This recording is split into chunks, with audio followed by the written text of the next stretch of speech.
Pursuant to Standing Order 108-3F, we are continuing with our study on the state of Canada's francophonie. In the first hour, we'll be welcoming the Assemblée de la Francophonie de l'Ontario. Carole Jola is the president, and she'll be appearing with Peter Hominock, the executive director. In the second hour, we will be hearing from the Université de l'Ontario français, from Normand Labrie, the interim president, and Florence Ngenzebuhuro, member of the Governance Council. Normally, once the meeting has begun, there should be no photographs taken. Absolutely. As usual, you will have some 10 minutes for your presentations. And after that, we'll carry on with questions and answers from members around the table.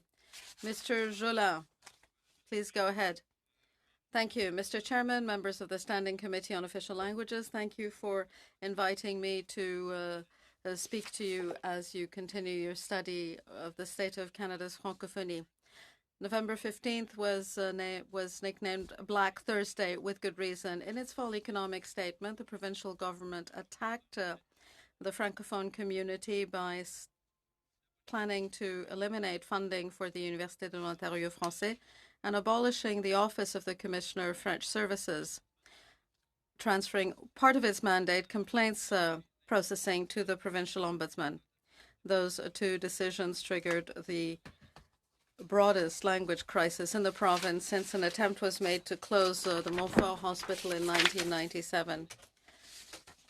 The only positive aspect of these ill-advised decisions is that they have united Francophones across Canada. Last weekend, over 15,000 people from Ontario, both Francophones and Anglophones, took to the streets, first to celebrate pride in our French language, culture and heritage, and secondly, to tell the provincial government that both the institutions it's planning to terminate are needed for our survival and for the protection and promotion of our language and culture. We wanted to be sure that the provincial premier would be left in no doubt that these two institutions play an essential role. I would like to thank the demonstrators. They were noisy but peaceful. As a community, we managed to maintain a positive image in the eyes of the country and the world, which were turned to us. The vast majority of Francophones and Anglophones support us, along with the 5 federal political parties. Opposition parties in the Ontario Legislative Assembly support us. The Government of Quebec supports us. Many editorials and columns in major newspapers like The Sun, Le Devoir, La Presse, Le Droit, the Ottawa Citizen, the Globe and Mail, and the Toronto Star support us, to name only those. We are very grateful for this wave of solidarity we felt from across the country. The Government of Ontario says it needs to save money, and that is why it is attacking these two Franco-Ontarian institutions. This is why the Assemblée de la Francophonie de l'Ontario is delighted to see that the Canadian government is willing to fund at least 50% of the cost required to establish the Université de l'Ontario français. We thank the leadership of all federal political parties for that position and for their attempt to find a solution. We're almost there. In order to avoid the irreparable harm to Franco-Ontarian society that would be caused by delaying the first cohort, which is scheduled to begin in 2020, I have written to the Premier of Ontario and to the Minister of Francophone Affairs. That letter will be distributed to you. It contains all the information needed to draft a funding application from the Government of Ontario to the Government of Canada, and urges the Government of Ontario to submit a funding application to the federal government without delay. The Government of Ontario has everything it needs to apply for funding to the Government of Canada, which now has this letter and can, in its turn, move forward because it has everything it needs. Franco-Ontarian and Francophile communities need a Franco-Ontarian university managed by and for the Francophonie. in the region that has the least post-secondary offerings in French, even though francophones are growing in number very rapidly. The Université de l'Ontario Français exists already. It hasn't had things easy so far. You will find its history in the document we have distributed. It is in tab 1.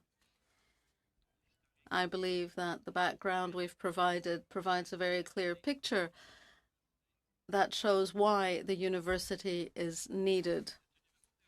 The university has its own enabling legislation unanimously passed by the Ontario Legislative Assembly. You will find the act, I should say, in tab 2.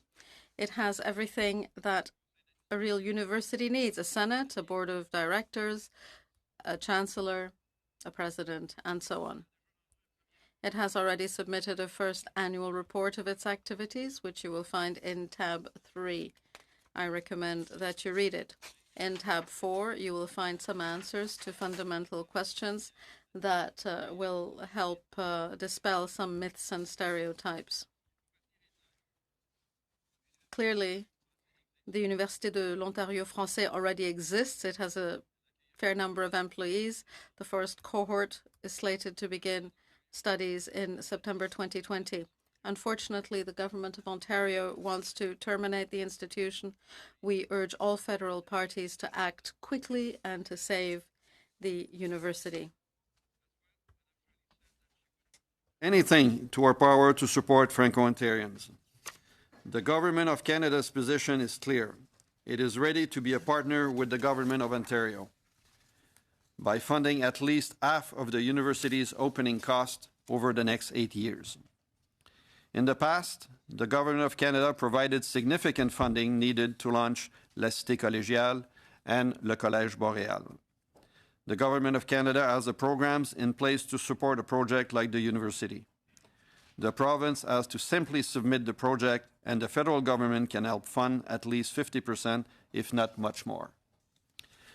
LAFO asks that the federal government show leadership at this time of national crisis and provide without delay the funding required for the Université de l'Ontario Français to continue its operations for the next few years, even if that means that over the life of a 5 or 8 year federal provincial agreement, 100% of the funding in the first few years comes solely from Ottawa. Merci infiniment de votre attention. Thank you very much for your attention. Francophones in Ontario and all minority language communities need you. Thank you, Mr. Chairman. Thank you for your presentation, Mr. Jolin. Without further ado, we'll begin with our questions. Mr. Stephen Blaney. Good morning, Mr. Jolin, Mr. Hominack. Welcome to the Official Languages Committee. As you know, this morning we're having our first meeting on the promotion and protection of Francophone institutions, particularly in Ontario. I would like to assure you, as I did in Quebec on Sunday, that as far as we're concerned, and I believe for all parliamentarians in the House of Commons, promotion of linguistic duality and the protection of Francophone institutions, is fundamental to the Canadian identity. I had a conversation with Mr. Dupuis of the Francophone and Acadian Communities Federation, and he assured me as a Quebecer that Quebec has what it takes to preserve its language and culture, but strong institutions are very much needed in other provinces, and the federal government, as you know, has a responsibility pursuant to the Official Languages Act to promote and protect French language and culture. You wrote a letter which is extremely interesting. I would like to stress that you've always had a very constructive approach, particularly over the last 2 weeks. You are seeking solutions to help the Université de l'Ontario Français survive.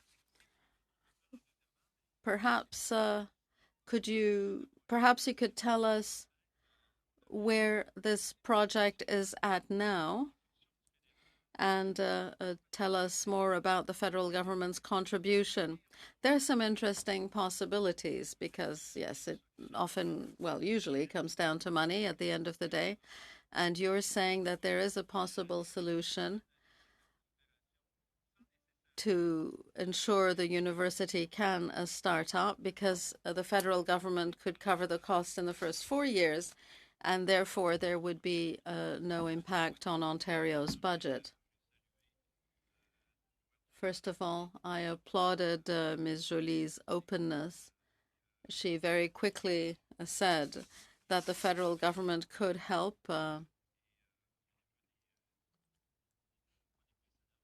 There are precedents, in a way. We've seen that with the Collège Boréal and the Cité Collégiale, the federal government funded 50% of operating costs. So the federal government is open and could invest its 50% of the total cost over the next 4 years. That would give the Ontario government a chance to put its finances on a sounder footing. We know that one of their priorities is doing that. That is one of the things they campaigned on. So if the first 4 years, the next 4 years of the university's operations were covered by the federal government, the province would be able to work on its goals. Mr. Ford has already said that once Ontario's budget is back on track, the project, the Université de l'Ontario Français, could move forward. So having the federal government cover those 4 years would give Ontario an opportunity to deal with its public finances, after which it could step in and put in its 50% over the 4 years that followed. That would be a workable partnership. I'm very pleased to see how open the federal government is to doing this. So there is a possible solution.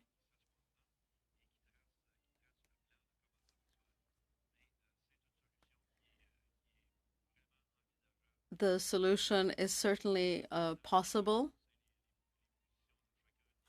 now that we know what the positions of the provincial and federal government are. This would mean we could move forward and on December 1st, 2020, open our doors to the first cohort of students. And we'd be very pleased to welcome you to the first graduation year.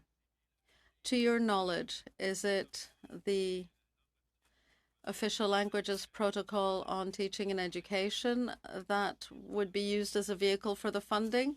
Do you have any idea? Or is this part of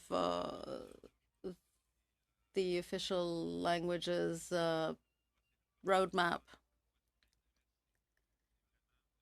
Well, I'm not sure. What I'm interested in is the fact that the funding could come, but I'm not sure through which vehicle it would come.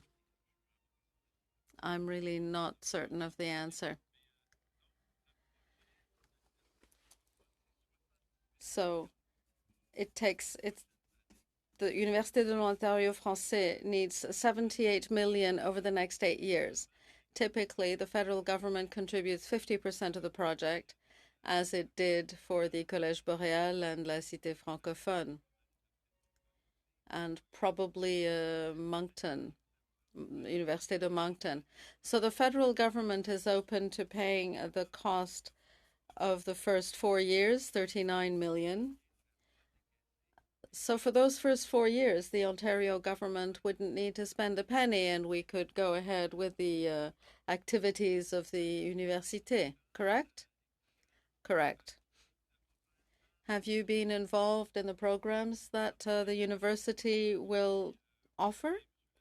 No, we haven't been. Mr. Labrie, who will be speaking just after me, will be very pleased to talk to you about those programs. He's in a much better position to do that. He can talk about the programs in detail and the partnerships that the university will form to provide what's needed. Madame Fortier, thank you.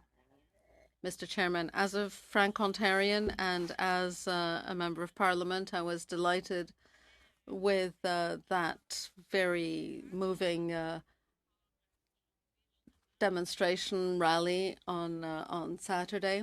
I was with a group this morning who was both astonished and happy to see how much solidarity there is across the country. Congratulations for the movement, for the mobilization that we saw, not only on Saturday, but that is continuing and that obviously must continue. Regarding the université, we will no doubt be talking more about it, and you've shown very clearly one question we need to keep in our minds is that we mustn't, in a sense, let the Ontario government off the hook.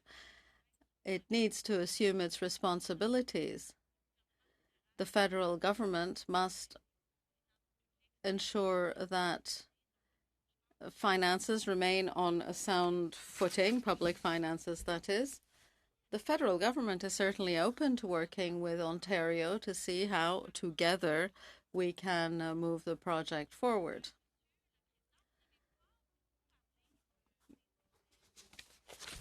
Mr. Jolin, you haven't said much about the effects of eliminating the French Services Commissioner's Office. I'd like to hear you talk about that. It's a very significant step backwards. Yes, very briefly, because the bill has already been introduced at Queen's Park, and we will be working on it. What we want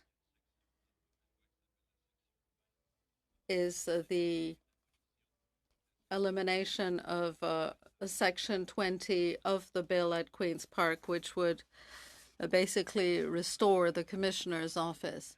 In the bill as it stands, the Commissioner is going to come under the aegis of the Ontario Ombudsman's office, and that would be a significant loss. The Commissioner would no longer be independent, and this would be an important, very significant step backwards for the Commissioner's office and for French services in Ontario.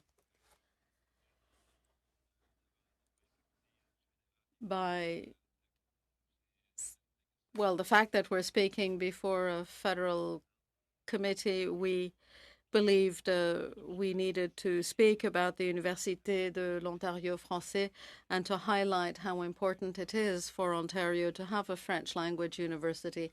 We wanted to explain why we had to go forward to meet very pressing needs in the Toronto region. Regarding Canadian values, we know that official languages and linguistic duality are very much part of our DNA. So we shouldn't be going backwards, but we should be going forwards. We must never go backwards. We must make every effort to strengthen what's there. Strengthen statutes and rights that Francophones in minority linguistic communities already have. Have you had an opportunity? Well, I know that we're in a crisis now, but have you had a chance to think about other measures? Yes, there is a Université de langue française, a French language university that we're striving to establish in Ontario, but what else can we do to strengthen minority rights? In Ontario, the Assemblée de la Francophonie has already talked about enshrining the rights of Francophones in the Charter? In the Ontario Constitution. That is a document which is important to us. Our priorities have shifted somewhat since November 15th, and therefore we are looking at the Constitution. Regarding federal government activities, there have been promises, and we have been promised support. It's very important to be creative, but the federal government can do more. It can show leadership across Canada, across Ontario, in helping to establish the Université de l'Ontario français. Now, do you need to wait for all the funding applications for the province? I think you don't have to wait for Ontario to apply for funding. I think the federal government can initiate action. You have a mandate as our federal leaders. You have a mandate to move on a linguistic duality issue and meet a very pressing need, the need for a French language university in Toronto. Every time that we talk about delaying it, and every time we do delay things, irreparable harm is caused to all young people who are graduating from French language secondary education and have no options if they want to go to a French-speaking French language university. Assimilation rates, as it is, stand at 60 to 70%. So what we need to see is leadership on the part of the federal government so that they just take the reins and put pressure on the Ontario government by the very fact of moving forward. François Choquette. Thank you, Mr. Chairman. Thank you to you both for being here today. The first thing that I'd like to say is congratulations. Congratulations for the fight that you are leading. I think that you are setting an example to all Francophones across Canada and to all those who fight for official languages in Canada. We've seen Anglophones in Quebec side by side with you on Saturday at the rally, which we attended together. It is an excellent start. We know that there's a long way to go, but we see you as an example in how to fight, in how to be proud, and in how to promote our wonderful language and cultural identity. I'd then like to come back to what you said about exercising leadership. At present, as far as I know, there has been a meeting with Mélanie Joly and Ms. Mulroney. What did you get out of that? Well, we haven't heard much. The meeting was a week ago. We met with Mr. Ford and Doug Ford and Caroline Mulroney on Thursday. Ms. Mulroney told us that she was very surprised that in the past 24 hours she had heard there was a possibility of federal government funding. So I doubt very much that she's actually raised the subject with Ms. Joly, with Minister Joly. That's what we've heard, at least. We were very surprised by her answer, of course. But at this stage, if this is so, then I don't think she can have discussed funding the Université de l'Ontario français with Ms. Joly. According to what Ms. Mulroney said, she supported the Ontario government's position that budget cuts were needed, and she herself said that the Université de l'Ontario français would not open on September 1st, 2020, and as long as the province's finances were not back on track, it wouldn't open. Well, we're talking about a very small amount of money here, peanuts. We're talking about the commissioner's office, the university, 80 million over 8 years. It's not 80 million in the first year alone. So those are my comments. Now, I understand that we don't want to put you into a position like that, but having said that, what we're hearing is that Ontario won't put in a request for funding. They have no funding, so they don't want to proceed that way. So since the Ontario government will not put in a request to the federal government, it would be a good idea for the federal government to seek out a meeting with the Minister of Education and present an offer of funding. Is that your position? Well, there are two things. First of all, we've been reassured that on the federal side, the government could be put forth for the first 4 years. In the letter that you have, the letter that we sent to Ms. Mulrooney, that was the information. We haven't had a response. But I hope that they are currently taking a look at that information. In the meantime, or while we wait to see what direction they're going to go in, we'd like to see the federal government show leadership, take the first steps, contact the Office of the Minister responsible for colleges and universities, Minister Horton, Minister Mulrooney as well, and to start the dialogue and the discussion, because it's important for them to sit down and talk. But we're waiting for one to move, someone to take the first step. Well, if we wait for that, nothing's ever going to happen. And at some point, it's like you said, we have to see someone showing leadership, the one with the best goodwill, if I can put it that way, needs to take a step. Yes. Well, I've got a little bit of time left. Let's talk about the Commissioner's Office for French Language Services. It's very important. Under the legislation that was enacted some 30 years ago, the Commissioner's Office was created about 10 years ago. The Commissioner himself appeared before the Finance and Economy Committee yesterday, or recently at any rate. Are you aware of the appearance? How do you feel after the appearance? Well, we didn't, because we were presenting at the same committee that afternoon and we were intensely preparing our presentation. We do know the position of the Commissioner. Well, how did it go at the committee then? It went well.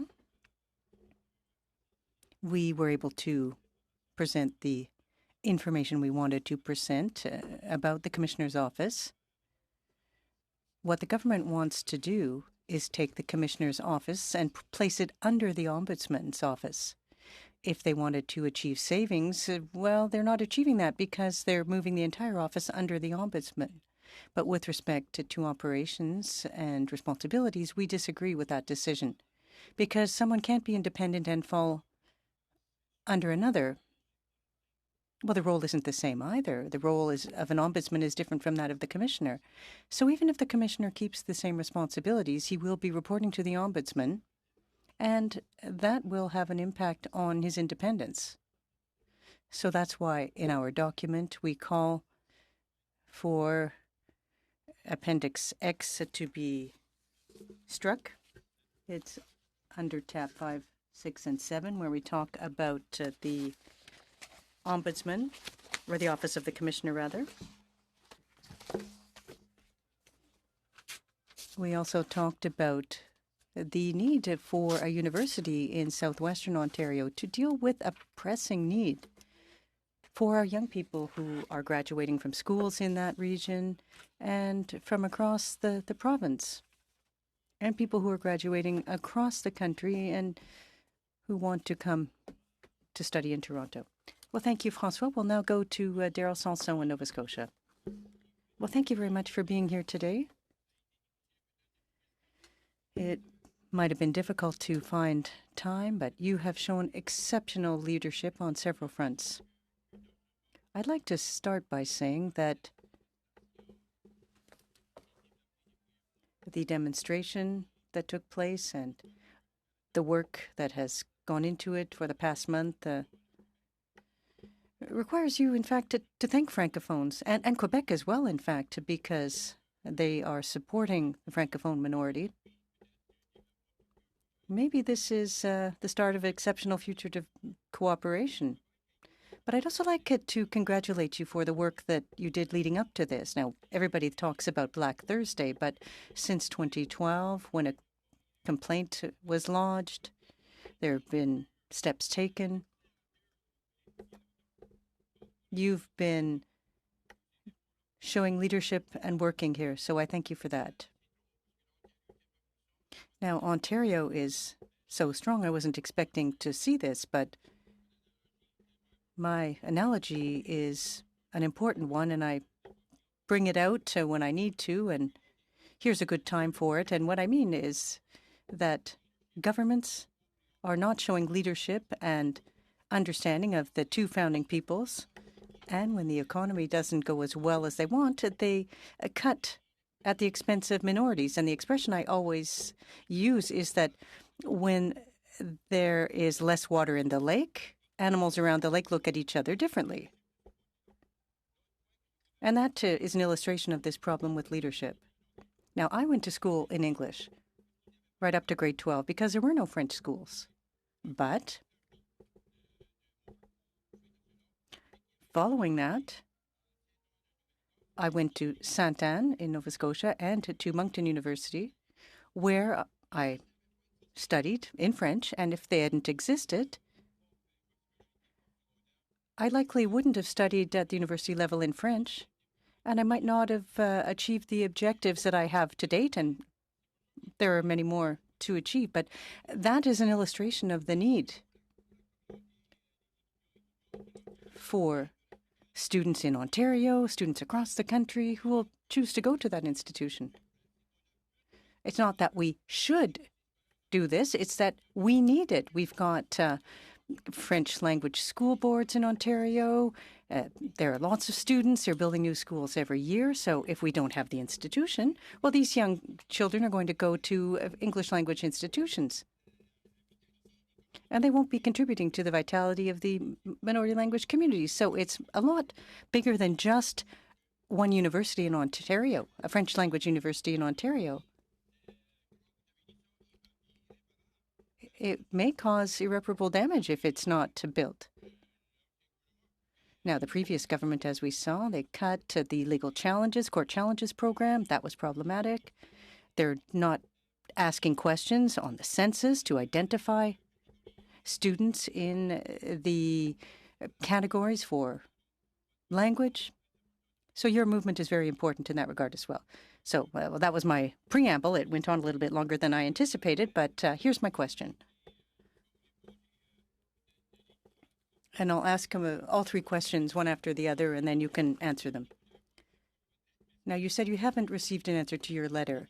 Are there any indications or any ways that you can continue to bring pressure to bear? Secondly, what's your next step? You talked about the government's next step. What's your next step and the communities that will be following closely? And thirdly, you talked about leadership by the federal government. But you need to continue to bring pressure to bear on the government of Ontario so that the government sits down with the federal government so that we've got some success in this area. The floor is yours. Well, thank you for your questions, for the three questions. And thank you for your comments with respect to the commitment of our association. We've got an excellent team with Peter and I. We've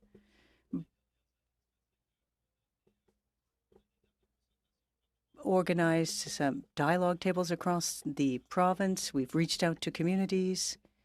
And if we weren't here, we would be on tour with the discussion groups. And these community-based organizations are all linked.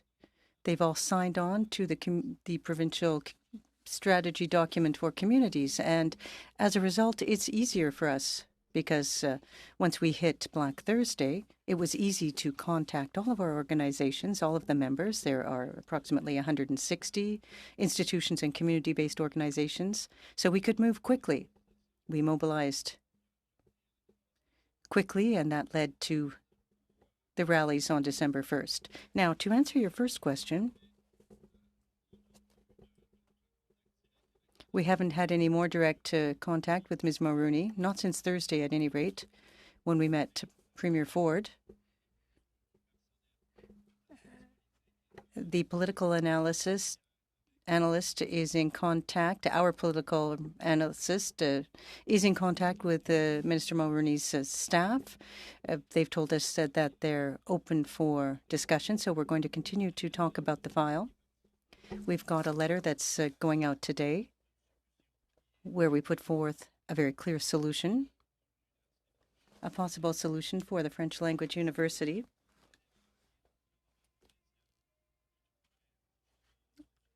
A solution that is a win-win-win solution for the federal government, the provincial government, and Francophones, and we hope that we'll receive a response to our proposal.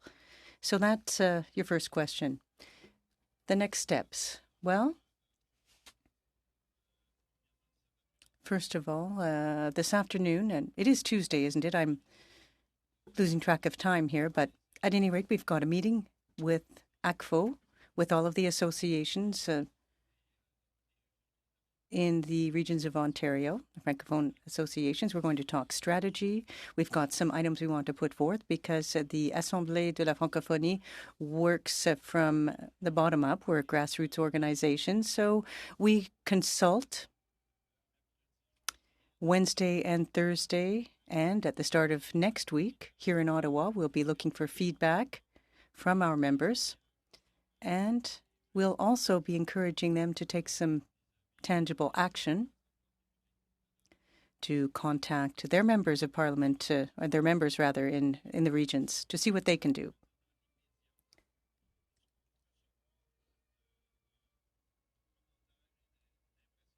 Now, based on the comments and feedback we receive, that will determine our approach for the next few weeks, but also for the next few months. Now, I'd like this to be settled quickly, but we know that it may take some time. But we are prepared to move quickly, but if it does take time, we are going to continue to work to keep the pressure on the government, the provincial government, so that it does the work it needs to do on these two files. Now, with respect to federal leadership, that too is important. The federal government has an opportunity to get the ball moving, to put pressure on the provincial government, to urge the government to take a look at the situation and to commit. That's very important for us. The various stakeholders at the provincial level support our approach. We saw that last week, if I'm not mistaken. A motion was adopted. So it's not about opposing views. It's about working together for linguistic duality across the country. So this is an excellent opportunity to move forward on an initiative for the Francophone community in Ontario. And I'm very happy with the support we have across the province, across Canada, and internationally as well, because this has gone beyond an issue, the issue of the Commissioner's Office and the French Language University. It's perceived as an attack on Francophones and Francophone rights, and that's why people in other provinces have felt compelled to get involved, Francophones, Anglophones, Francophiles as well.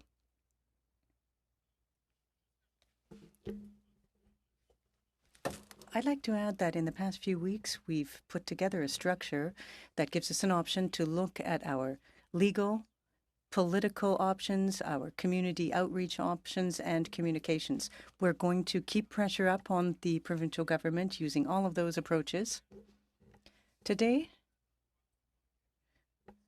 I can tell you that we've got 15,000 more people on our list, people to whom we can send information.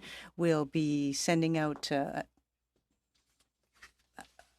message urging them to contact their members of parliament, because that does have an impact. So we'll be continuing to reach out to the Francophone community and urging people to contact their members of parliament. Well, thank you, Daryl. We'll go to Mr. Arsenault. Well, if Mr. Ford's personal cell phone number seems to be out there, and he's been inundated with calls from Francophones, Francophiles, and we've heard about that because people in our environment have received calls personally from Premier Ford and have had an opportunity to talk about the two files of concern to us and to talk about the Francophone community as well. I wouldn't want to have to go through the list of messages that Mr. Ford has received since last Thursday, because I'm sure there's a heck of a lot of calls on there. Mr. Arsenault from New Brunswick, go ahead. Thank you for the 4 minutes. And well, will Madame Lambropoulos still have some time left over as well? Yes. Well, I'm surprised to see that Minister Mulroney wasn't aware that the federal government was going to be involved in such a large project. It's been on the books since 2012. Now, when you say that the government has guaranteed flexibility for funding for the first few years until the Ontario's finances are in order, have you confirmed that with Minister Joly? Well, if I remember correctly, on Twitter, Minister Joly made a statement and said that the government was prepared to support our approach. I wouldn't be putting that forth without guarantees that there is a commitment there. I don't have it in writing, but there is a commitment from the federal government to proceed with a solution of that nature. Well, it's a very attractive solution for the Ontario government, too, to know that the first 4 years would be funded by the federal government. Well, that goes back to the objectives, our objectives, in fact, and the comments we received from Mr. Ford. We started out focusing on our objectives with respect to the balanced budget in Ontario. And Mr. Ford, between now and the next provincial election, can focus on that. And that's where it takes us. I think it's a win-win option, or solution rather, for everyone involved. The federal government provides assistance in keeping with its mandate to support linguistic duality and to support minority language communities. And on the other hand, it gives the government an opportunity to clean up its finances as it plans to do and to make a commitment. Well, the letter dates back to December 3rd. Is Minister Mulroney, who's in charge of Francophone Affairs, aware of that option, of that possibility? And what's her reaction? She hasn't responded yet.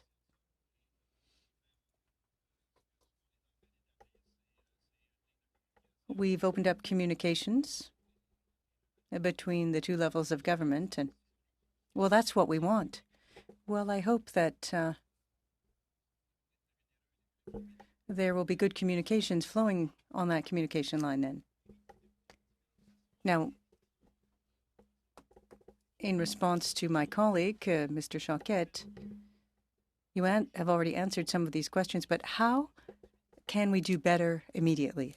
How can we show more leadership? There's a financial commitment. We've talked about flexibility for the first 4 years.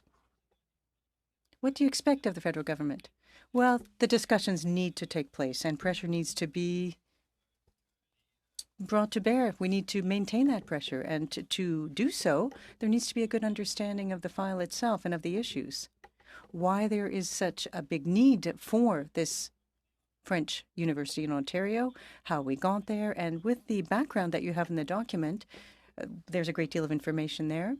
In terms of demographics now, we know that French-speaking Ontario is very large.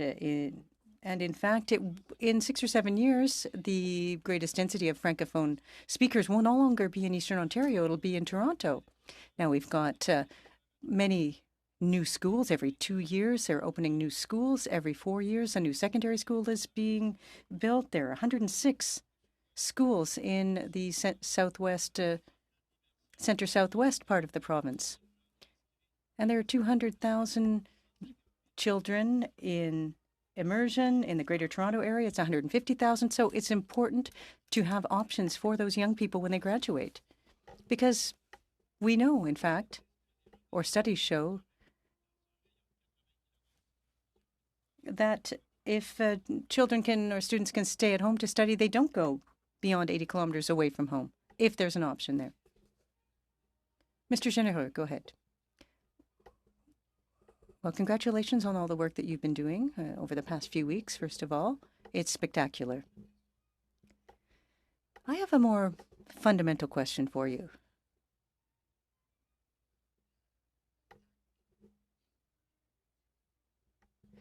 Well, the attack, everyone's agreed that it was an attack on the Franco-Ontarian community.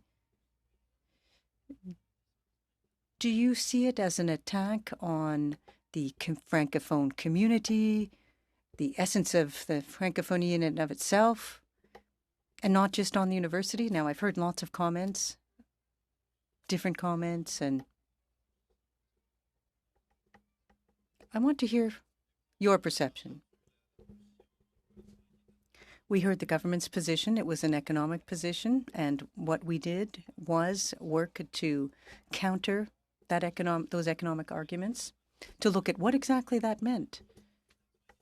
Because with the possibility of funding for the federal government, it's no longer $80 million. We're talking about $40 million, and over 8 years, that's $5 million a year. So it's peanuts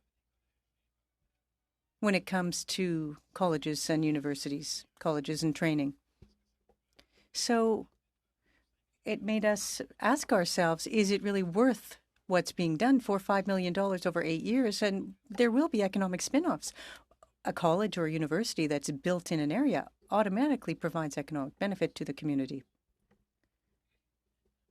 So you detected or determined that it was an attack on Francophones as a founding people, on French-speaking Canadians. Do you or does your community perceive it as a direct attack on Francophones? Do you understand what I'm getting at in my question? Well, we didn't go to the ideological side of it. What was important for us was to move the project forward, and to speak to the government, we had to use the government's language and talk economics and money. People can think what they want. We saw it and perceived it as an attack on Francophones because both the Commissioner's office and the university were under attack. It's important for us to have both institutions. And as Mr. Blaney said earlier, Quebec has the government defending its institutions. And here our institutions are defending the Francophonie, so it's a setback for us. Our organization was created to work at a political level to advance Francophone issues and to protect the gains that have already been made. In your opening remarks this morning, I sensed, and correct me if I'm wrong, that this morning you had to focus more on the university than on the Commissioner's office. Was that a strategic choice you made, or to ensure that the university would be built because the budget for the Commissioner's office continues to exist, even though it's an issue of independence? Well, we've worked on both issues equally with the province. Both of them are very important. At the federal level, both issues are important, but when we talk about funding, my main message today, the one I wanted to get through, is that we need to see leadership by the federal government, creativity so that we can proceed, so that we can come up with a win-win solution and proceed with the university project. Thank you. Thank you, Bernard. Emanuela, you have 4 minutes. Well, good morning, and thank you for being here today. That in Quebec, we're lucky that we have institutions that protect the French language, and that it's much more of a struggle outside of Quebec, and that we need to push even harder outside of Quebec in order for Francophone Canadians to have the same rights. Obviously, there's a minority group in Quebec as well, and it's the Anglophone minority group. And they don't necessarily always have the same rights. And the fact that this has recently happened in Ontario sets a precedent for what can happen in other provinces as well. And if provincial governments are not on the same page as the federal, or do not feel that everybody's rights are equal, they may push for these things to happen there as well. So I'd like for you to talk to us more generally about the importance of educational institutions at all levels in order to preserve a language within a given province and to give the same rights to minority linguistic groups. Thank you. Thank you for the question. I envy the Anglophone minority in Quebec because they have many hospitals. they have 3 major universities well recognized throughout the country. And that gives us motivation to work to obtain the same thing here. We have one French hospital, and we had to fight for it 21 years ago, tooth and bec et ongle, tooth and nails, and to be able to keep it. And that was the last largest francophone gathering to be able to keep those services, and we fought hard for that. And we're at the point here that it's extremely important that we can go forward with the Francophone University. The need is just as big for us as it is for our friends Anglophones in Quebec to have those institutions, because your institutions are what's giving the life to your community, and that's why we're fighting really hard on this issue. And I don't know if I reach exactly what you were asking me. Is that? Sure. There are obviously, Montreal is well served. However, there are other areas outside of Montreal that are not well served at all, and they don't have any institutions, even though they're Anglophone. So I think it depends on which region we're looking at.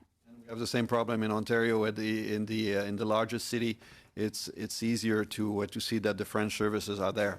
But we have 26 designated areas that deserve about 80% of our Francophone population. That means it's 20% of our Francophone population that don't even have those services. So still a lot of work to do. That's why we're working to have not only 26 designated area, but only one big one, the whole Ontario. Across the country, we have lots of work to do to protect minority language groups. I know that the QCGN is a big supporter of yours as well. They're on the same page, and they would like to do as much as they can in order to help your cause. And the Anglophone community in Quebec, it's the same across the board. So is there anything more that they can do to help support you in this fight? First, I really appreciate the way they've been supporting us so far. They were at one of our press conferences. They did the drive to come to Ottawa and to support us. And they can write the organization or their members. They can write letters. They can write letters to our government. They can write letters to the government of Quebec. And we have the support of the Quebec government as well. And this has been very, very important, because having the support of the whole community, Francophone and Anglophones in Quebec, puts a lot of pressure on our government, and we have to maintain that pressure in all kinds of ways that we can put together. Thank you very much. Merci, Manuela. Thank you, Manuela. Perhaps a comment. A lot of people have spoken about what we can do to strengthen our linguistic laws. Past witness has said that perhaps when we pass language-related statutes, it should take perhaps 2/3 of the votes to undo it. If you have any other ideas, please tell us how we could strengthen our language laws in this country, and please feel comfortable giving us your own views. You said something that I'll remember for a long time.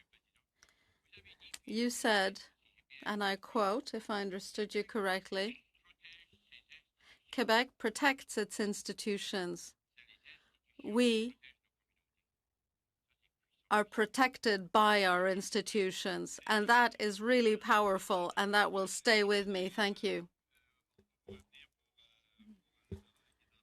We'll come back to you on the work that's being done regarding the Official Languages Act. We're working under the aegis of the FCFA, and we will be in a position to come back to you on that. We have a number of suggestions to put forward regarding what should be done. Thank you for hearing us today. What's important to us is to move the issue forward. The university already exists. It is there. We have to continue the work. One concern I have is that with regard to funding, the university has only enough to continue until January 15th. I was talking about the leadership the federal government can exercise. It can do something to ensure that the university can continue its work beyond January 15th in order to be ready to receive the first cohort on September 1st, 2020. On behalf of all my colleagues, thank you for your excellent presentation. We will suspend for a few moments.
Nous reprenons We will resume pursuant to Standing Order 108 of the Standing Orders, our study on the state of Canada's francophonie. In the second hour, we'll be hearing from the Université de l'Ontario français, its acting president Normand Labrie, and Florence Ngenzebuhoro, a member of the Governance Council. Welcome to you both. You know the rules of the game, I think. You'll have some 10 minutes to make your presentation, after which we will be taking questions. Good afternoon, everyone. Thank you, Mr. Speaker, members of the Official Languages Committee. We're very happy this morning to have an opportunity to speak to you this morning and to give you more details on the university and its needs. For over 40 years, hundreds, if not thousands, of people have worked hard to ensure that Ontario has a French language university. Now we have a new institution in Ontario. It's called the Université de l'Ontario français, and it is vital to Francophone communities, to Ontario as a whole, and to the entire country. The institution's enabling legislation is the Université de l'Ontario français Act of 2017. That act gives the university a provincial mission that we intend to fulfill as a multi-campus university. We'll be working through affiliations with other post-secondary institutions and French language programs in Ontario. We'll also work through other forms of partnerships with institutions. The first campus is planned for Toronto. Hearst University has expressed interest in affiliating with us, as have the universities of St. Paul and Sudbury, who are envisaging some kinds of partnerships. A feasibility study has been prepared. Our university will attract Francophones from central southwestern Ontario, where there is a glaring lack of post-secondary education in French. Even although French language education in primary and secondary school is growing rapidly, as the president of the AFO said recently. I would add that French immersion programs are also very popular in the region among families of all language backgrounds. Central and southwestern Ontario accounts for 1/3 of Canada's population.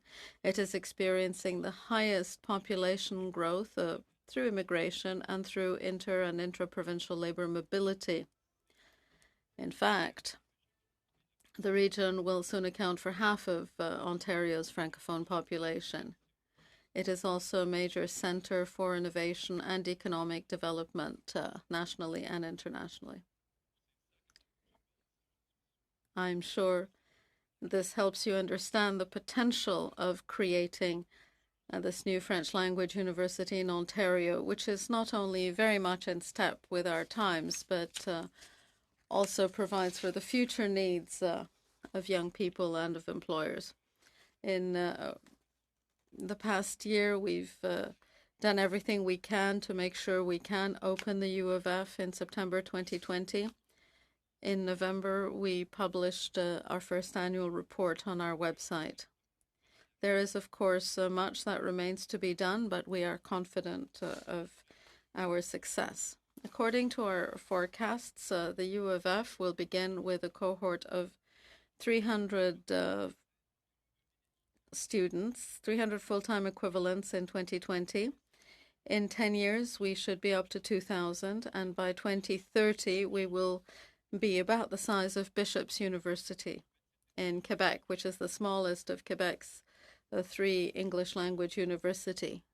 after McGill and Concordia, which together have over 60,000 students enrolled in English language programs. Of those, 10,000 students are from other provinces and over 12,000 are from abroad. Every university is grappling with the challenges of adapting to today's world, dealing with factors like globalization, human migration, digital transformations, cultural diversity. Our university has the advantage of starting from scratch and setting itself apart from traditional universities. We have no history except for the political mission that Francophone communities have forged ahead with over 40 years. The university can be a forward-thinking institution that can set the example to other universities in Ontario as well as elsewhere in Canada and around the world. It is a unique opportunity. The academic programming has three major components. First, there is a set of 4 transdisciplinary academic programs, specialized bachelor's degrees that were submitted to the Ministry of Education on October 1st. These programs are not focused on the traditional domains, but deal with areas that involve significant problems in today's society that are multidisciplinary in nature. We have selected themes of study rather than disciplines as such, as societal issues that focus on Toronto as well: human plurality, urban environments, the digital culture, and the globalized economy. Those are the university's initial programs, and students will be given the skills to understand and analyze these problems and to develop their critical thinking and approaches to improving the human condition. The second component focuses on professional programs in such areas as education, social work, law, and health sciences. They will be carefully selected to meet the most pressing needs in Francophone communities. They will primarily be accredited by professional orders and therefore will require more time to achieve approval. We will be starting with partnerships. The first would be an alternative bachelor's degree in education delivered on a part-time basis for teachers already working in schools who have not earned their full qualifications yet. So they'll be able to work to learn part-time in order to obtain their full qualifications. This will help solve the shortage of French language teachers in Ontario. The third component of our programming focuses on students in English language institutions who wish to enhance their French language skills. Many students give French as their first language but are enrolled in English-speaking institutions in such areas as pharmacology, engineering, computer science, and so on. Through reciprocal agreements with universities in the region, we can invite students to take courses with us in French so they can maintain their French while studying in an English institution and improve their language skills professionally or academically and feel comfortable in French, even though they have, in fact, gone through an English-speaking university. They'll feel comfortable working in French as well. The OOF is also differentiated in its teaching approach. We have established an inductive approach based on cooperation between students, the faculty, and society, so that we can observe societal problems, real circumstances, search for conceptual, methodological, and based approaches. Our pedagogical approach is also very heavily based on digital presentation. Of course, courses will be offered directly, but can also be offered digitally in many cases. We are looking for an experience-based approach to teaching with in cooperation with labor markets and social engagement. Students who go through this kind of program are much more likely to find jobs quickly. The innovative approach is to create a kind of Francophone crossroads of innovation knowledge, which will involve some 15 Francophone organizations in the region, including the Francophone Center of Toronto. These are hub partners. It'll be a Francophone hub of knowledge and innovation. There are some 15 organizations that will work with the university on the permanent campus and create a Francophone center, become an integral part of the university's mission. They will be partners, not just tenants. Students will be able to have internships there. There will be university research partnerships. The university will remain in close touch with the community as well throughout a student's program. One of these partners, the Centre Francophone de Toronto, which Florence heads, is well positioned to offer services in its area of expertise, including immigration services, housing, health services, social services, legal advice, and so on. In designing the university, we drew on prominent studies from the OECD, the Conference Board of Canada, Royal Bank of Canada, all of whom agree that university education must be transformed if it is to adapt to the 21st century. So we have a duty to prepare future generations, and that is a challenge that we took up in designing our programs. We also drew on some of the best universities in the world. For example, Quest University in British Columbia, a private institution established in 2007. Tuition fees are at $35,000 a year, and however, we wish to offer education of equal quality, but in a public and universally accessible institution. We're also inspired by the University of Bozen Bolzano, created 20 years ago for the German linguistic minority of northern Italy, which is among the 10 best small universities in the world.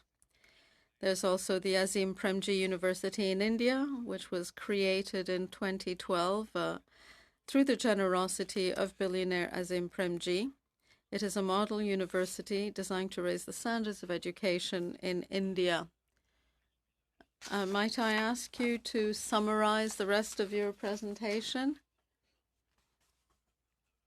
As it were, in your answers to my colleagues' questions.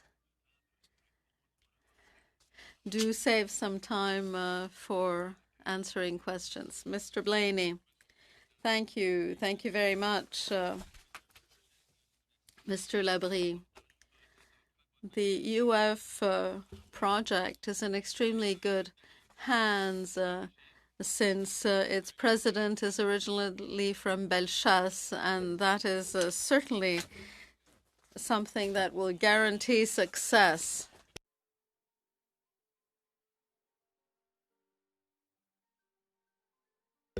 Mr. Labrie,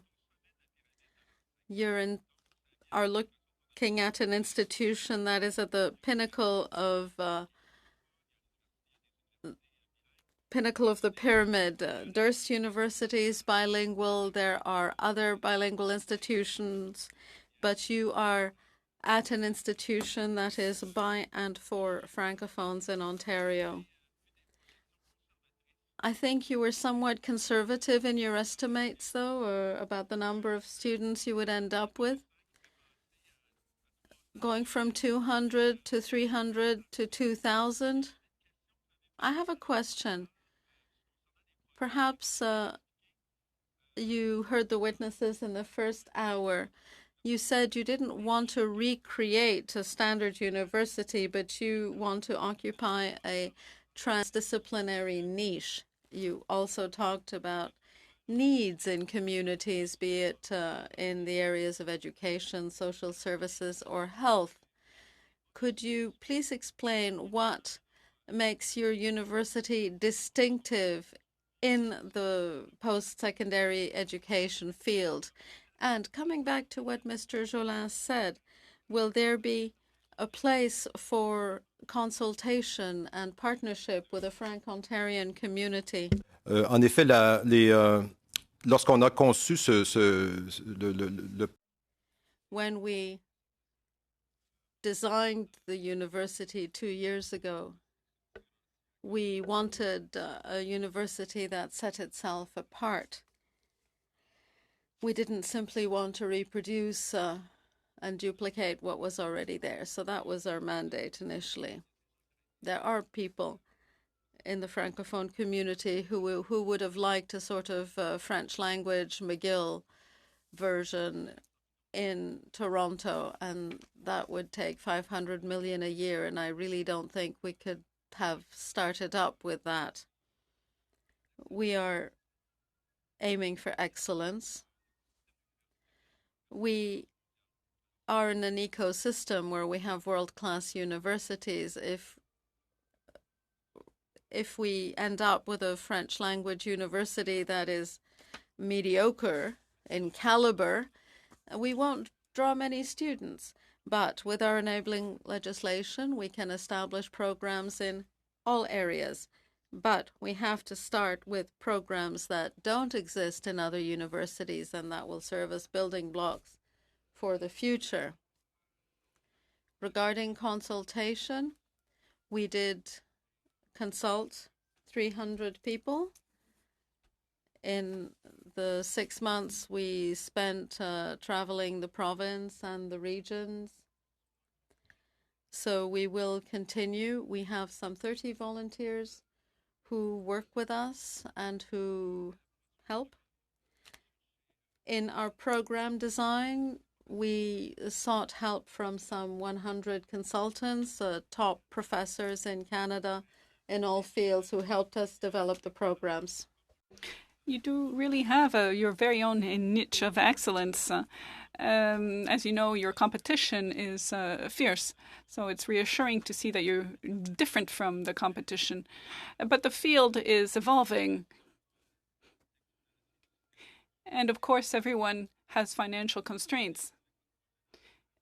I've gotten better acquainted with your project over the last few weeks, and I was in Quebec City on Sunday, and often it is said your money goes where your heart is, and I was wondering if you set up a foundation to receive donations. This morning we heard proposals from the Assemblée de la Francophonie de l'Ontario. They said that there is a possibility that the federal government contribute for the first 4 years, 50% for the first 4 years. Are there any sources of funding to start up your university? Mr. Genereux mentioned Bishop University. Now, of course, they have much longer tradition, but they were able to collect $40 million. Can you do the same? Is there any way for the average Canadian to support this project? Well, that's in the works. The Governance Council was set up just in April. And so we've only been able to have legal bank accounts in May. We applied for a charitable organization status with Revenue Canada. That takes several months. So we are planning, yes, to set up funding a charitable campaign to raise money for the university. In the meantime, we're looking to see if other foundations have some sort of university mission and who could collect money on our behalf. Well, you can count on my support. I've got my checkbook with me. It's right here, in fact. I'll go around the room and solicit donations. Thank you, Stephen. Mona Fortier, please. Thank you very much. Welcome to the Standing Committee on Official Languages. I'm very proud to have you among us this morning to have this very important conversation for our communities. For the longest time now, the Franco-Ontarian community has been working on the whole continuum of education from kindergarten to university, and your university is part of this continuum. But what we're seeing is not just a direct attack on this university, but an attack on all post-secondary programs offered by all universities in Ontario, and even by some colleges in Ontario. And that's where I want to take you today. We need to not only train our youth, of course, but we also need to train our adults. We're receiving ever more immigrants, and we want to welcome these immigrants. And we want to receive our share of French language immigrants, especially in Toronto. And so this university could make a huge difference for these immigrants and help them integrate and get work in French in Toronto.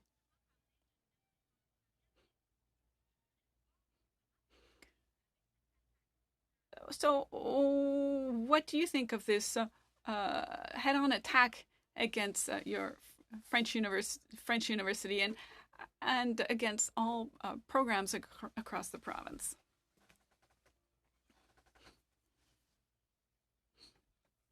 In fact, our project is a federalist project, and we banked on partnerships right from the outset. I spoke of the alternative bachelor's program that we're offering in partnership with other universities that also offer classes or courses in French. And these students can take these classes in Toronto, Hearst, or Ottawa. We can also offer programs to students from other universities. And I also said that we have a provincial mission. We are opening our first campus in Toronto, but we are hoping to have partnerships and affiliations with other universities elsewhere in Ontario and offer distance learning.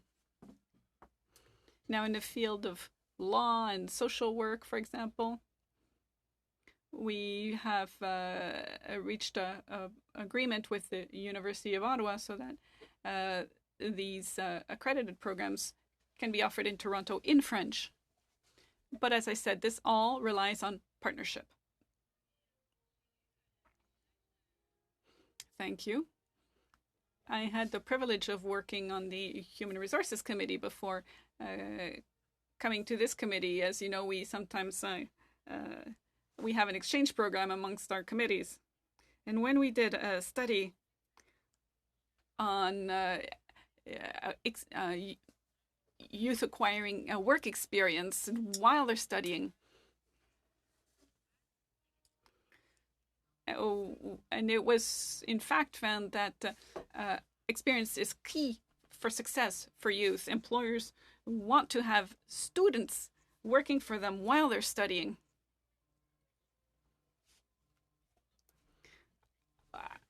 What's your point of view on that? And I see Florence nodding vigorously. Yes, in fact, we have partnerships with Brock University and other universities. Kara Kresek is president of Integrated Learning, and she is building this project. As I said, we are banking on an approach based on the acquisition of experience. We know experience is extremely important for young students. Florence, would you like to continue? Yes, thank you very much for this question. I am the head of the Francophone Centre in Toronto, the largest of its kind in Ontario. We provide health services, immigration services, mental health services, among others. And we always need people. We never have enough staff. And the people who do work with us are often foreign graduates, foreign doctors, foreign social workers who speak French, but are not accredited in Canada. And so we are working with the university to help close this labor gap. So what you're telling me is that we're not just providing programs, we're making an economic investment in Ontario and even in Canada, because it is an investment, because we're creating jobs, not just at the university, but creating also jobs for the graduates.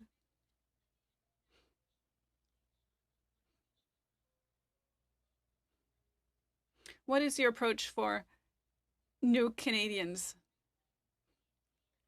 and for immigrants to help them integrate in the labor market? Yes, so we have submitted our programs in October, but for them to be approved, we have to have academic and administrative policies, which we have started developing. One of our policies is that we want to be an open university. We do not want to set up obstacles to people registering. So we have a policy of recognizing foreign credentials, a policy for admissions, a policy for academic standards. And only then can a university call itself a university, and we've decided to be an open university. And this is in keeping with the needs of our region and society and francophones. Thank you very much. Our Vice Chair, François Choquette, has the floor. Thank you, Mr. Chair, and thank you to our witnesses for their presentation. I would like to cut right to the chase and talk about funding. Well, we've already talked about the academic side, but let's talk about funding now. Please tell us what your financial situation is currently, how much you still need, what's the shortfall between now and 2020 when you hope to launch this university. Well, what we had planned is that by 2018-19, we hope to have $8 million in operating funds, and for next year, 2019-20, $12.5 million in operating funds. The first tranche for 2018-19 was just $1.5 million, and we're still waiting for the other $6.5 million. And out of these $1.5 million, after salaries and taxes and rent and all that, we have perhaps $60,000 left. And what will happen on January 15th if by then you've run out of money? If the federal government hasn't stumped up? If there is no agreement between the federal government and the provincial government, what will happen to your university? Earlier before this meeting, we were talking. You said that the university already exists. It's as if we had already built the foundations and started building the walls. The house is half built, and now we're going to stop work to save money? That's just not a savings. That's a waste. So what will happen to your university? What will become of it? Yes, we do need funding after January 15th. We've already reached a certain momentum, and if we were to stop now, we'll lose all this momentum. We submitted programs that were the fruit of consultations with 100 experts from all over the country. So all this thought and work that went into the program to make our university the best in the world will be lost. It's like a souffle. You take it out of the oven, and it doesn't take long before it collapses. Right now, we have we enjoy the trust of the best minds in the country, and we must not squander this capital. The University of Paris-Sorbonne is interested in working with us. L'École des Ingénieurs in Paris also. The Conference of the Presidents of French Universities are interested in our project, and they're telling us this is wonderful. This would never exist. This would never be possible in Canada. It's way too innovative. Sorry, it would never exist in France. It's way too innovative. So if we were to stall, unfortunately, we would squander this capital of confidence. And of course, the Francophone communities would end up losing out. Yesterday at the Senate, Minister Joly was speaking, and when she was asked what will happen to the funding for this university, and she said, I quote, if we were able to cooperate with the provinces on one issue, it certainly would be that of academic infrastructure. We have an action plan every time a province launches a new project, whether no matter what level of education, we can, the federal government can fund it up to 50%. Up to 50%. So, this being said, can you say that we're no longer expecting the Ontario government to take the first step, but rather the federal government to take the first step to call for an emergency meeting with the Ontario government and to tell them that the federal government can stump up 50%? January 15th is the day after tomorrow. We need to act fast. What would you ask the federal government to do? Yeah, well, that would be the ideal situation, what you've just said. Ideally, both levels of government would work together to find a solution. We believe there is a win-win solution. And we know, of course, that the provincial government must pay down the deficit. But it's not up to us to start negotiations between two levels of government, but we do hope they will happen very quickly so that we have a solution by January 15th. And what will happen to your programs then? You say you've already designed your programs, you've submitted them to the government, or I don't know, the Education Ministry of Ontario, I'm not sure exactly, but what will happen to these programs? Do you expect them to be approved or set aside if you don't get your funding? Yeah, so I had to cut short my presentation, but there were 5 conditions to open in 2020, and one of these conditions was that our programs be approved. So the first step was to send them to the appropriate department on October 1st, which we did, and the minister can examine the programs and transfer them to the assessment organization. This is a peer assessment. As far as I know, this hasn't yet been done. I believe that the programs are still on the minister's desk. She has to approve the budgetary aspect of these programs before transferring them to the organization that will approve these programs, PICAB, I think it's called. It'll take 8 to 12 months to get these programs approved because they have to gather a committee made up of international experts. They have to travel to Canada. It takes a while. Yes, but this is urgent. So we need an agreement with the federal government. Otherwise, your programs will not be approved, right? Yes, and we won't be able to advertise these programs. And so the high school students who are ready to graduate, they won't hear about these programs, and therefore, of course, they won't apply. So, as I said, the programs are on the minister's desk, and we hope that they'll soon move to PICA, the accreditation organization. Thank you very much, François. My neighbor, the member for Saint-Jean, has the floor. Jean Rioux, go ahead. Thank you, Mr. Chair. Very pleased to welcome our witnesses. This is a great project. We've, in my riding, Saint-Jean riding, we've just had a academic institution reopened, the military college. Look, this is an attack on linguistic duality. And when you attack in linguistic duality, you attack Canadian identity. according to Statistics Canada, there are 622,000 francophones in Ontario, but less than half of students who did high school in French will do university studies in French. This is scarcely viable.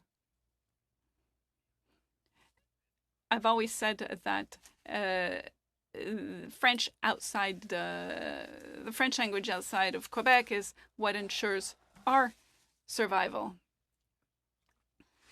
So I have, in fact, a two-pronged question. So 622,000 francophones in Ontario.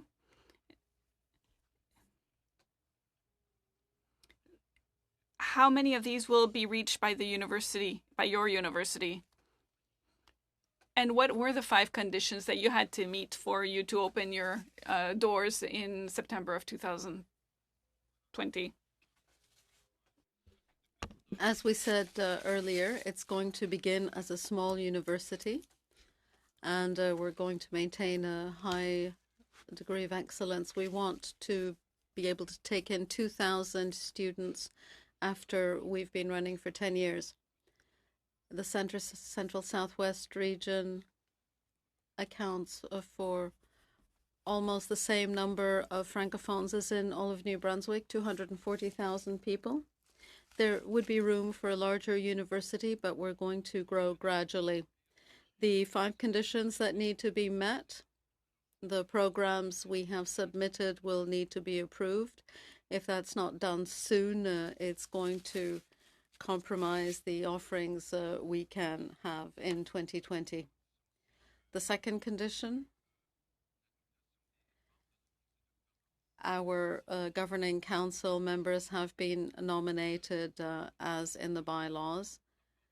There is a condition for them to go from temporary members to permanent members. The administrative bylaws had to be adopted by the Governor's Council. I'm the dean since the 1st of July. The bylaws were passed in September, so we have met those conditions. 5 new conditions were added on the 15th of July. Formulation and approval of administrative policies for pay, access to information policy, sexual violence policy. These conditions are in the process of being met. Third, we've negotiated a lease with very advantageous conditions with Daniels Construction in Toronto. That is an excellent place for a 21st century university. We needed to be near public transit, such as a metro station. We needed to be near partner universities like Toronto and Ryerson. We found a site that could be made available in January 2020, and then it could be refitted. It's a very competitive realty market, and we have advantageous conditions that meets Treasury Board requirements. George Brown College will also be part of the same facility. It's an ideal site for the university. We have concluded an agreement that was on July 18th, and we're waiting for the Government of Ontario's approval to sign the lease. We received a letter from Daniels Construction. They've renewed their offer until January 18th. We lost the exclusivity agreement because we weren't able to meet the deadlines. Daniels is also negotiating with other potential tenants, but our conditions are available until January 18th. We've talked about startup funding. 84 million will be required over the first 8 years. The federal contribution and provincial contribution will be 50-50. I won't come back to that because we've already indicated the amounts we have received. So that's more or less it. Oh, the 5th condition. As of January 15th, we're out of funding. So we'll need new funding from then on. Thank you. Paul Lefebvre, 4 minutes. Thank you, Mr. Chairman. Thank you for this opportunity to hear you and ask questions. Thank you to our witnesses. My mother is a graduate of Hearst, Université de Hearst, from which I have a bachelor's of social work. They're affiliated with St. Paul's, and I think this kind of affiliation that you are going to undertake with your university is what people want from a high caliber campus. But a practical question, Mr. Choquette put a question on January 15th. What's going to happen after that date? The federal government is willing to put up 50% of your funding. So far, you've had 1.5 million. You need 12 million by 2018-19. Let's say the federal government does cover your funding for the first 4 years. Will you be able to move forward, and then will the province step in? The other thing we're going to end up doing is actually relieve the province of its responsibility to cover 50% of the cost from the very start. So what impact is that going to have in the longer term? Well, we would be able to continue operating and to increase our program offerings gradually. The bachelor's programs will have to be approved by the Ministry of Education over the next few months. They will have to be approved by the beginning of the summer if we are to offer them in September. Quite often, university professors don't have any specific pedagogical training, but we're taking a new approach with experiential learning.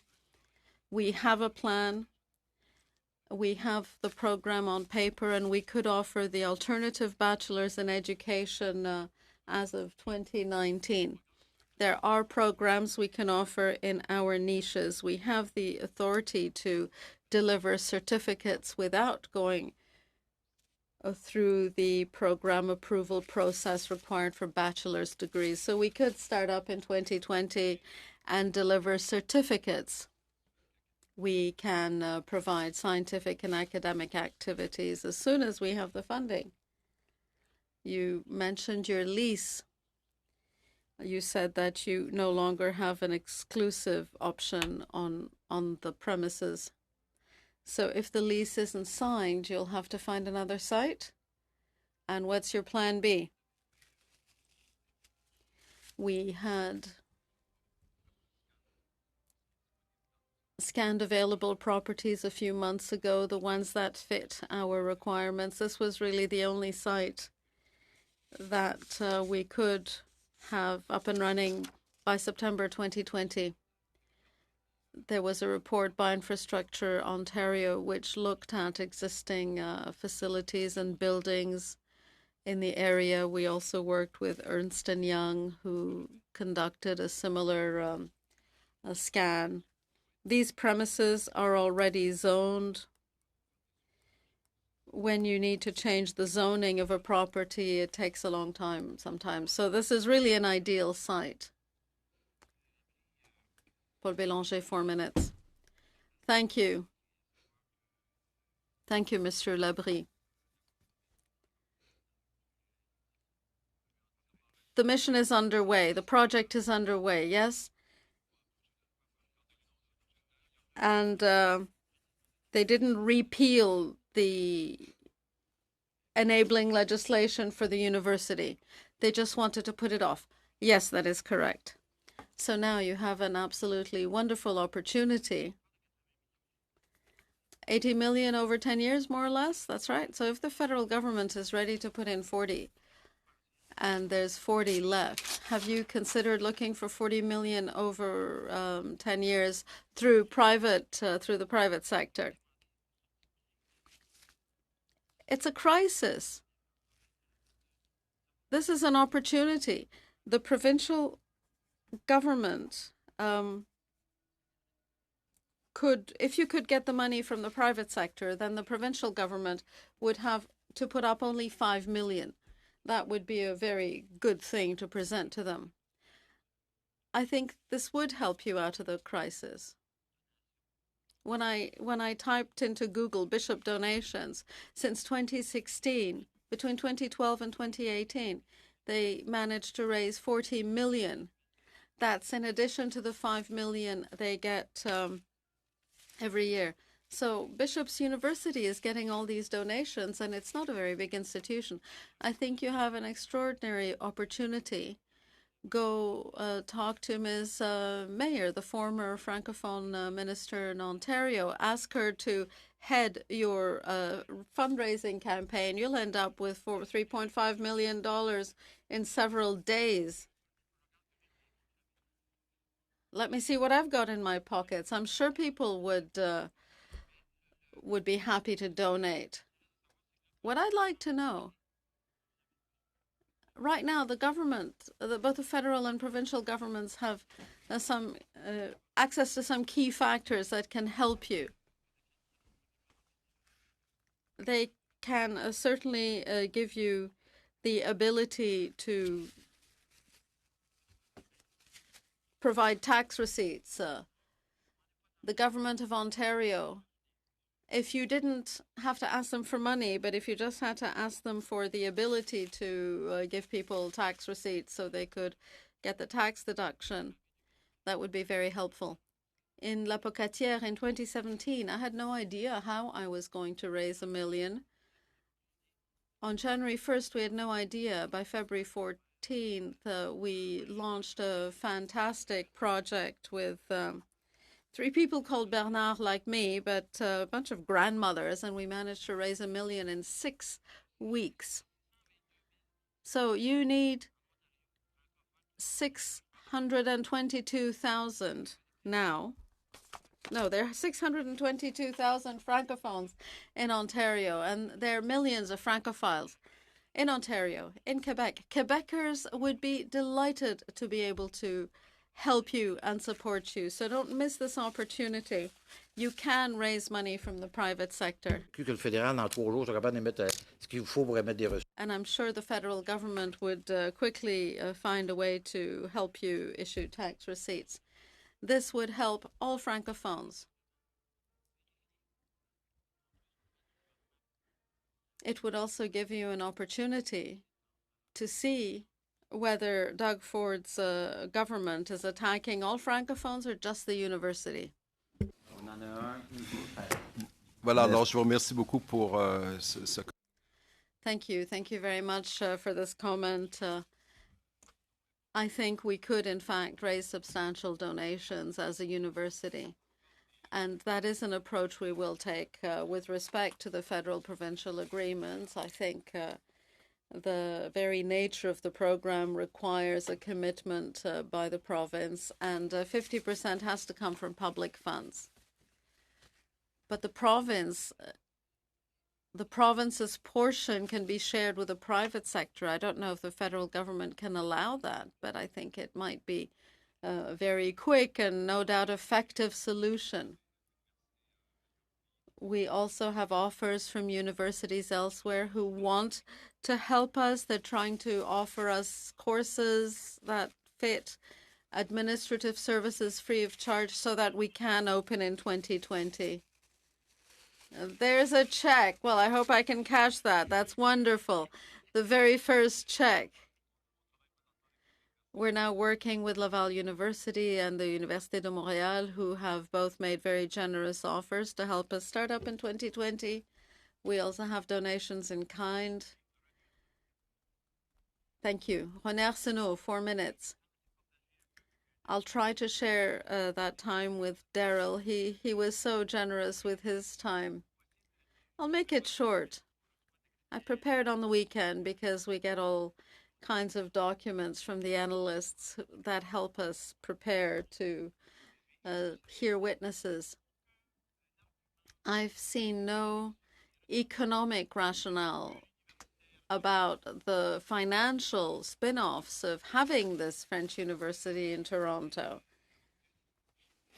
I know what impact Moncton University had, the huge impact that a university bubble has on a city. I'm sure you've done that impact study, but do you have any figures that you can give me quickly? I've no figures as such because over the recent months we did want to conduct a study of that kind, but we weren't able to because of the budget cuts we could feel coming. That was part of it. But there was a recent study by the Quebec University Network. Every dollar invested in a university generates $9 in economic benefits for the region. And there's the Moncton example, which was so influential in the development of the city and of Acadian communities in Corsica. There is a university that had the same impact as Moncton in Acadia. It was set up 40 years ago and completely altered the economy of the region. Even Bishops, which is a small university, had the same effect. Moncton, Bishops, St. Anne. That will help you come up with a very objective and tangible calculation of economic benefits. And I'm sure that Doug Ford would find that the small contribution he'd have to make over 10 years would give much more in spin-offs. I will leave you with an expression I love very much. We need to take Mr. Ford's approach and turn it into a win. Très important, le commentaire, la suggestion, la stratégie de M. Thank you.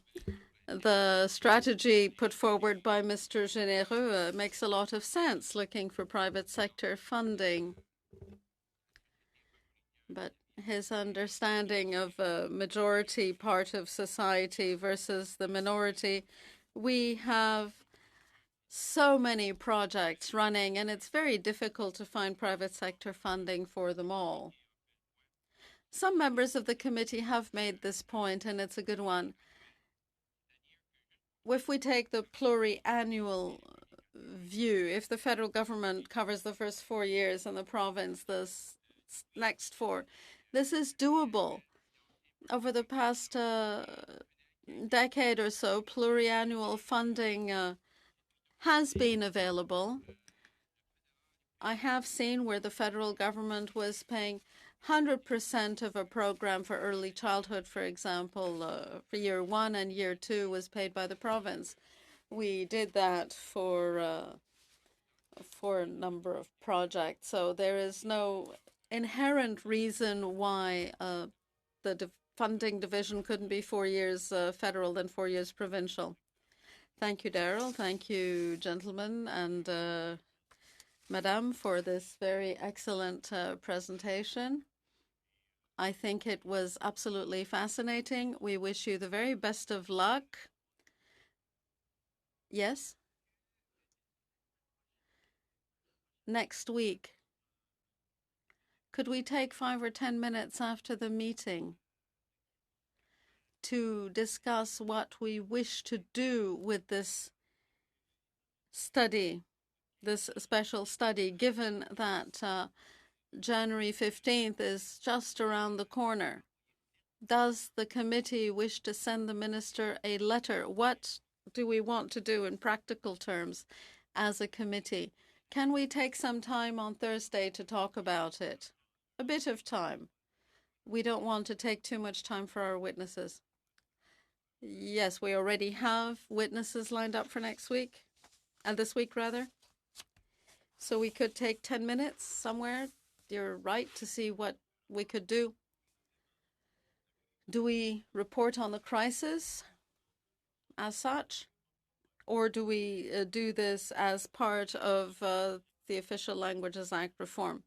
Perhaps the committee could do something tangible, like write to our ministers, and of course invite provincial ministers to a discussion. Perhaps provide a bit of time, because the idea is a good one. Thank you. Thank you once again for your presentations. inaudible comment. Those who will thank you are the generations of students who will come through our doors in the coming decades. Thank you.